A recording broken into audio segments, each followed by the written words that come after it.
who teaches English at Madison High School, enjoyed her vacation during the holidays just as much as any other teacher. But as it drew to a close, she had a peculiar reaction. Although I felt that my vacation had done me a lot of good, now that it was over, I was keyed up and enthusiastic, simply raring to go. Raring to go on another 2 weeks' vacation. Meanwhile, I went about the business of getting used to working again and spent the past week noticing conditions which hadn't seemed so deplorable during the hustle and bustle of holiday time at the school. I was telling my landlady, Mrs. Davis, about them while we were having breakfast Friday morning. Let me pour you a cup of this coffee, Connie. It's Rio de Janeiro style. I just got the recipe. Rio de Janeiro style? Yes. I mashed up a few Brazil nuts and mixed them with the coffee ground. That's one reason why the blonde hair of a Brazilian is so outstanding. But, Mrs. Davis, very few Brazilians have blonde hair. That's another reason it's so outstanding. But I'm afraid I've interrupted something you started to say to me, Connie. Oh, it wasn't very important. I had just said that I really shouldn't do that. It's a habit I picked up from my brother Victor. He's terribly absent-minded. I thought your sister Angela was the absent-minded one in the family. Angela? Yes, that's what you told me. What did I tell you? That she was very absent-minded. Who? Your brother Victor. Now, how did you know that? You've never even met Victor. But he is confused sometimes, poor dear. Why, you could be talking about something to Victor and he'd seem as interested as could be in the conversation. But then if you just looked away for a moment, it could be right in the middle of a sentence that... Yes, Mrs. Davis? Mrs. Davis? Yoo-hoo, Mrs. Davis! Oh, good morning, Connie. I was just looking for the cat out in the kitchen. She hadn't touched her milk. What do you hear from Victor? Victor? Oh, my brother. Oh, he's fine, thank you, dear. He calls me quite regularly. My sister Angela's the one that worries me. She's the absent-minded member of the family. But I keep feeling that I disrupted your train of thought. Did I, Connie? There's not a car left on the tracks but the caboose. I was merely telling you, Mrs. Davis, that I never realized how bad conditions were at school until this cold spell set in. Why, my classroom is so drafty that half my pupils can't answer questions because their teeth are chattering. That must be awful. Young people have such loud teeth. Yes, sometimes my room sounds like a dice game on a tin roof. Have you talked to the principal about it? Not yet, but I'm going to today. He's just got to get the Board of Education to allot us a bigger budget for coal. Well, I wish you luck, dear. Is Walter Denton picking you up this morning? Yes, Mrs. Davis. Oh, good. Connie, I'd like to apologize again for interrupting you before. As I say, I've been a little worried about my eccentric brother, Victor. Before you go, though... Yes? Goodbye, Connie. Goodbye, Mrs. Davis. And by the way, Mrs. Davis... Yes, Connie. Yes, Connie, Why, she's gone. Poor thing. She's been under a terrible strain lately.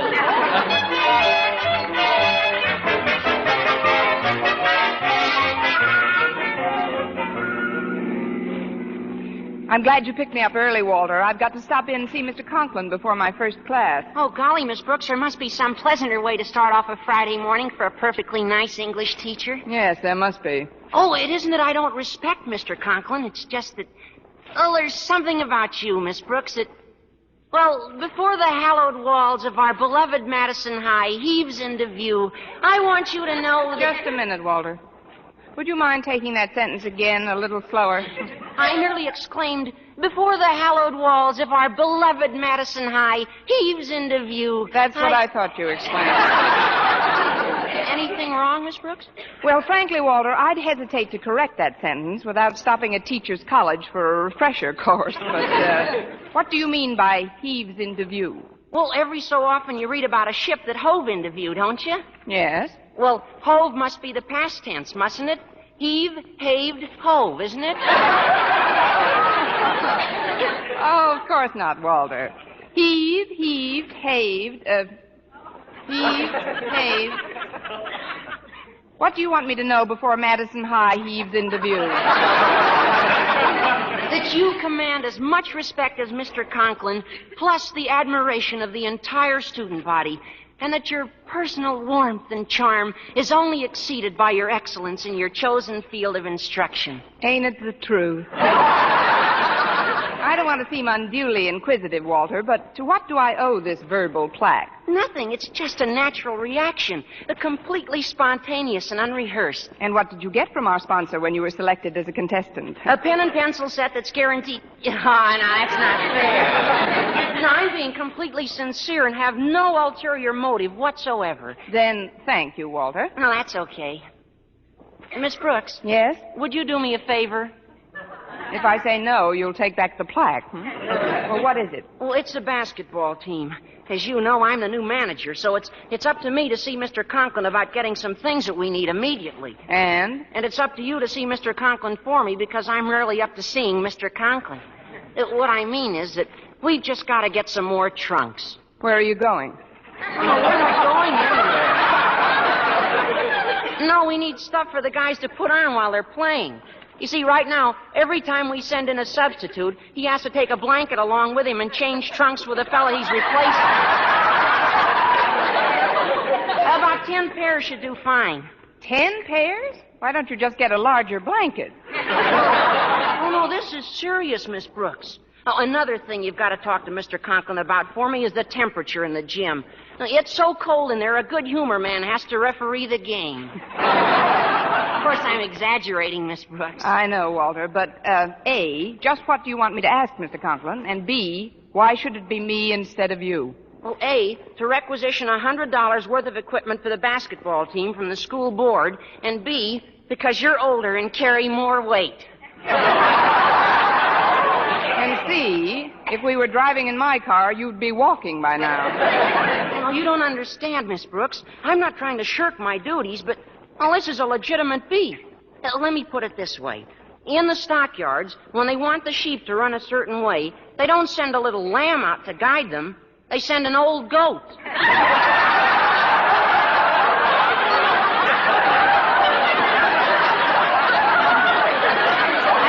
You've seen it in the newsreels, I'm sure, where the goat and the...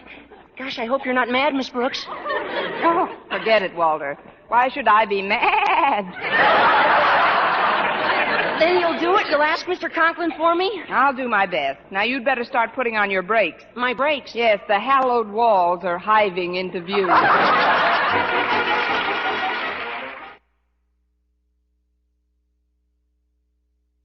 Ladies, regardless of age, skin type, or previous beauty care, doctors prove you, too, may win a lovelier complexion with Palmolive soap. But to win this lovelier complexion, the kind men admire and women envy, you must stop improper cleansing. Instead, use Palmolive soap the way doctors advise. Remember, 36 doctors, leading skin specialists, advised 1,285 women, many with complexion problems, to use Palmolive this way. Some have dry skin, some oily, some coarse-looking. Using Palmolive soap alone, 2 out of 3 won lovelier complexions. Now, here's what the doctors advise. Wash your face with Palmolive soap. Massaging for 1 minute with Palmolive's soft lather. This cleansing massage brings your skin Palmolive's full beautifying effect. Rinse. Do this 3 times a day for 14 days. It's that simple. But doctors have proved this way, using nothing but Palmolive, really works.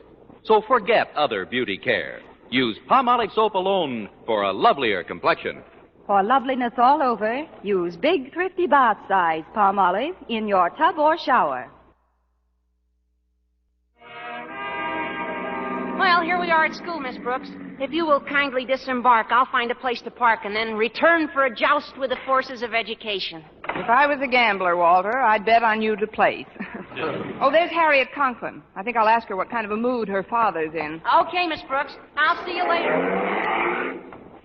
Just a minute, Harriet. I'd like to talk to you. Oh, hello, Miss Brooks. I'm glad we ran into each other. Same here. Harriet, did you have breakfast with your father this morning? Well, yes, I did. How was he? His temper, I mean. Pretty good, Miss Brooks. Until Mother showed him some of the bills that had come in. Then what did he do? Nothing unusual. He just slammed down his paper, bit through his coffee cup, and left. It could have been worse. Sure, he could have bitten your mother. That's one of the reasons I'm glad we ran into each other. Miss Brooks, did I ever tell you what an unending source of inspiration you are? Oh, I must end somewhere. I mean it, Miss Brooks. You're more than just an excellent instructor of English. You're... I'm the patsy who's going to face your father with one of your problems. all this and psychic, too. How did you know I wanted you to talk to Daddy for me, Miss Brooks? Well, why should you be an exception, Harriet? What's your beef?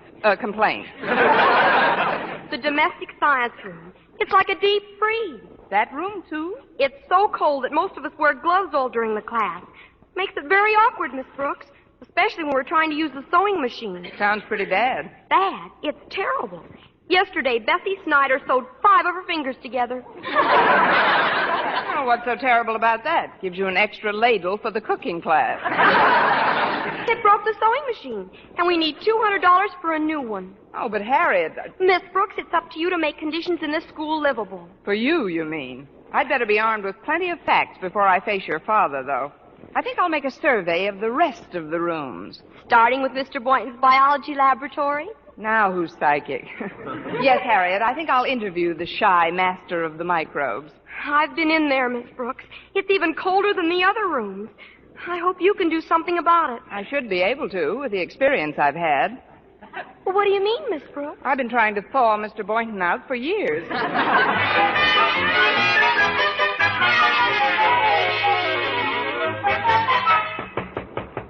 Come in. Hello, Mr. Boynton. Oh, it's you, Miss Brooks. How do you feel this morning? Cold, thanks, especially in here. Where do you hang your sides of beef, Mr. Boynton? Oh, this kind of silly at that. I was going to ask Mr. Conklin about the heating situation, but now that you're here, I wonder if you would... Naturally. You better slip this coat on. Even your voice is shivery. No, this outfit I'm wearing is fairly warm. I've got 4 sweaters on, you know. Really? Where? Let's not get racy, Mr. Boynton. Sorry, Miss Brooks. I didn't mean anything personal. You never do. The situation is pretty bad. Now, take my prize frog, McDougal, for instance. He's had a sore throat for weeks, and now with this cold spell, I'm afraid he's developing sinus trouble. Oh, here's his cage right here. Hello, Mac. How do you feel? Gesundheit. Have a Kleenex, Mac. You're welcome. It's no wonder he's sick. Look at the tank he's in.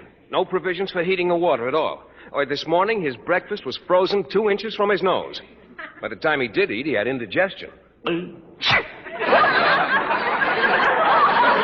really awful, Mr. Boynton. This equipment is pretty obsolete. What's this bowl here? Oh, these must be some new fish. What's the name of these pretty blue ones, Mr. Boynton? Goldfish. They're just cold. They could slap their fins together.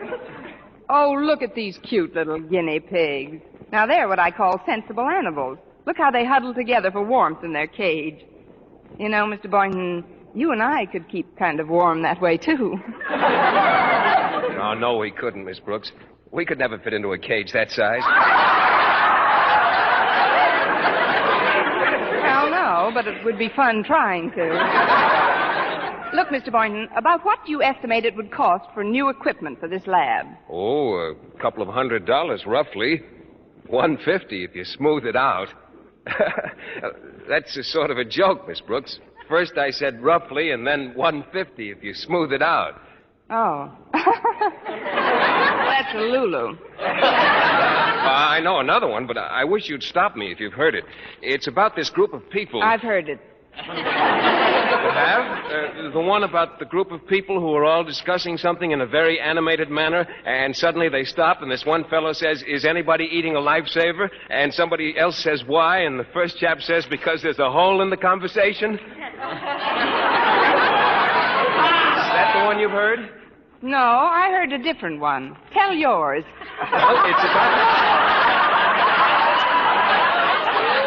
I just did tell it, Miss Brooks. Oh, so you did, Mr. Boynton, and a little beauty it was, too. But I better get ready for my first class now. I'll see Mr. Conklin at the beginning of lunch period. Well, it's awfully nice of you to do this, Miss Brooks. Will you have lunch with me afterwards? Oh, I'd love to, Mr. Boynton. And, Miss Brooks, Please don't even bring your purse with you. It only embarrasses me when you try to pay your own check in the cafeteria. All right, Mr. Boynton. I'll leave my bag in my desk. Fine. When I see you to your room, I can pick up what you owe me. That's a good one, too. What am I laughing at? He's not kidding.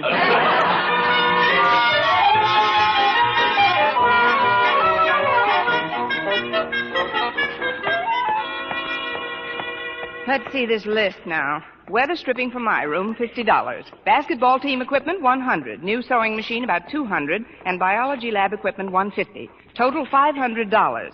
Of course, that's without the additional coal we'll have to get. Well, here goes. Come in. Hello, Mr. Conklin. I just wanted to Sit down a moment, Miss Brooks. I'm speaking on the phone. Yes, sir. So you see, Miss Stanhope, this senseless extravagance has got to stop.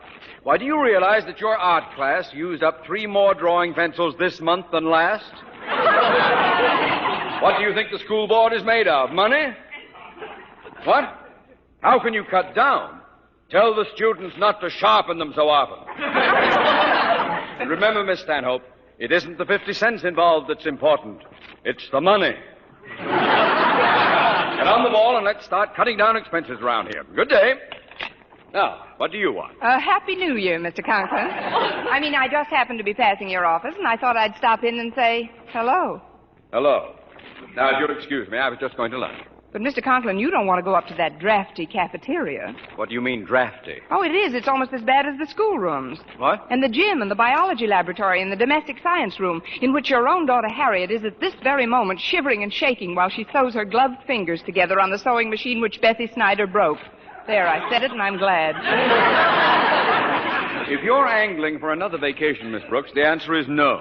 Now compose yourself and talk like a rational human being. Well, it's like this, Mr. Conklin. If we could get a larger appropriation from the school... A larger appropriation? Miss Brooks, let me tell you what I was planning when you so fortuitously entered my office. I was planning on a general revision of expenses, an economy wave the likes of which this school has never seen. For example, you will in the future direct your pupils to use half as much chalk. You mean no more capital letters? Exactly. And this building, it's kept like a hothouse. I intend to cut way down on the supply of coal we're wasting. Wasting? But... Don't butt me, young woman. Oh, I can't help it. I'm the goat that was picked for the job. That is, it's not a question of a lot of money, Mr. Conklin. And the temperature of the school is very important. It certainly is. And I find it extremely comfortable for the most part. But why are you wearing your overcoat? It's just a silly quirk of mine, Mr. Conklin. I'm trying to break up an ice jam in my arteries. Oh, nonsense. And take off those gloves. And I wish you'd stop smoking while you're talking to me. I'm not smoking. I'm just breathing. Well, cut it out. That's the trouble with people nowadays. They're all mollycoddles, softies. Why, when I think of our forefathers at Valley Forge, dragging cannons through the snow with their feet wrapped in rags, it's enough to make my blood boil. Well, it wouldn't boil in my room. Look, Mr. Conklin, if you don't care about people, think of the poor little animals in Mr. Boynton's laboratory. What's wrong with them? The white mice can't run around on the treadmill without snowshoes. McDougal doesn't know whether to croak, sneeze, or hiccup. So he does all 3, and it's pretty depressing.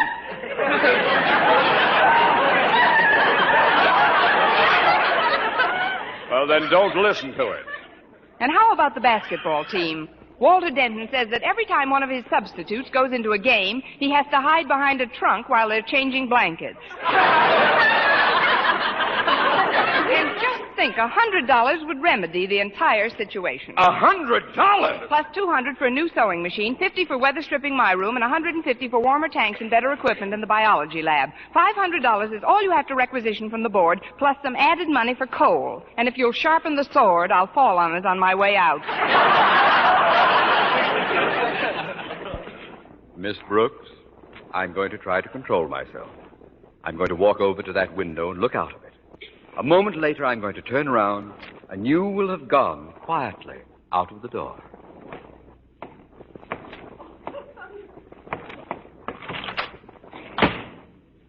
That's better. $500 indeed. plus coal. Get out!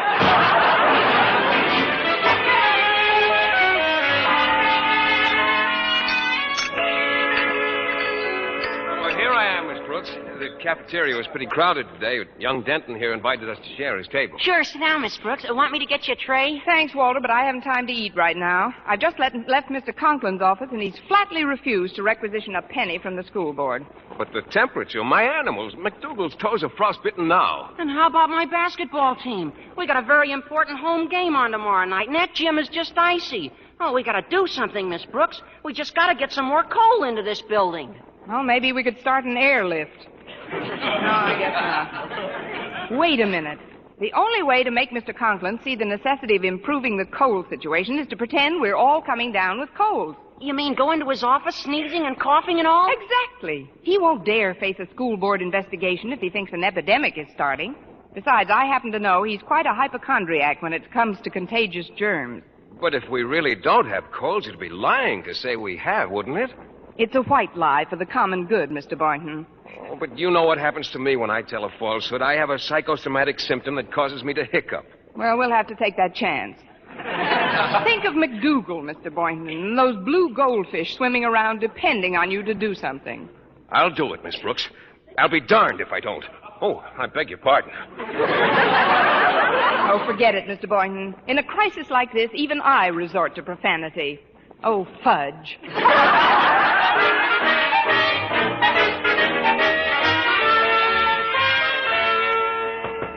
Come in. Mr. Conklin, I got a bad cold. What? It's in by Doze and Ed, mostly. Turn around, Boynton. Don't you know those germs travel? How long have you had this cold? Oh, for a long time. You caught something from that wretched frog of yours. Now go take some aspirin, go home early, do something, but get out of this office at once. But, Mr. Conklin, if my laboratory was a little bit warmer... I'll talk to you after you've recovered, Boynton. Fine, Mr. Conklin. Thank you, sir. Better open the window and clear the air in this room. That's better.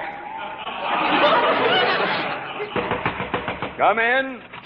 It's me, Mr. Conklin. Water deaded. What do you want, Denton? As manager of the basketball team, I'd like to request a warmer gym. A what? A warmer gym to play in. It's freezing in there. I got a cold. You too? Well, cover your face when you sneeze. We got a very important game to play tomorrow, and we need some heat badly. Heat. Well, if you've got such a bad cold, Denton, you'd better not come round to the game tomorrow. What? I'll be there, and I'll appoint another manager. But I'm not that sick, Mr. Conklin. Gosh, I feel great. I mean... I think I know what you mean, Denton. This is all a scheme to get me to ask the board for more money. And I think I know who put you up to it, too. She did not. Oh, that is... Come in, Miss Brooks. How did you know it was me, Mr. Conklin? I heard you rehearsing your sneeze. Gee, you look great, Miss Brooks. Never saw you looking better. Thank you, Walter. You couldn't possibly have a cold or anything the way you look. Know what I mean? Keep talking, Denton. I don't mind. Why, what's the matter with you, Walter? I've a terrible cold in my chest and my head. It's from my room, Mr. Conklin. Mr. Conklin, if that is the scream, you sure do a funny imitation of a person with a cold, Miss Brooks. What do you mean, imitation? Sure. Everybody knows you're just fooling. Among my own pupils, a stool pigeon. I knew this was all a plot, Miss Brooks, and I'm ashamed of you. Why, just because there's a little fresh air circulating through the school. Good fresh air, you throw a fit. Our forefathers should see you now. Those men at Valley Forge dragging the cannon through the snow with rags tied around their feet. Why, when I think of those... The door was open, so I just came on in, Daddy. What is it, Harriet? I talked to Mother on the phone a little while ago, and her back's bothering her a bit. She'd like the heating pad. What heating pad? The one you've got under the cushion you're sitting on. Here's the plug back here. Now, if you'll just get up a minute. There we are. I'll take it home to Mother right away. Where in the world did that thing come from? From Valley Forge, of course. The boys... The boys must have got some hot rags for their feet.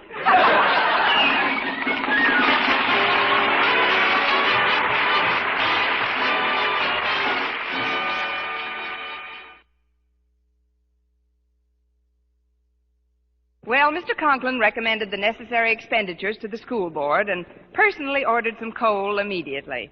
I thought it was a very sportsmanlike and unselfish gesture, and I started to tell him so when I met him in the hall. Mr. Conklin, I think it was very nice of you to tackle this problem so promptly. Thanks, Miss Brooks. But I wasn't prompt enough. I'm getting pneumonia.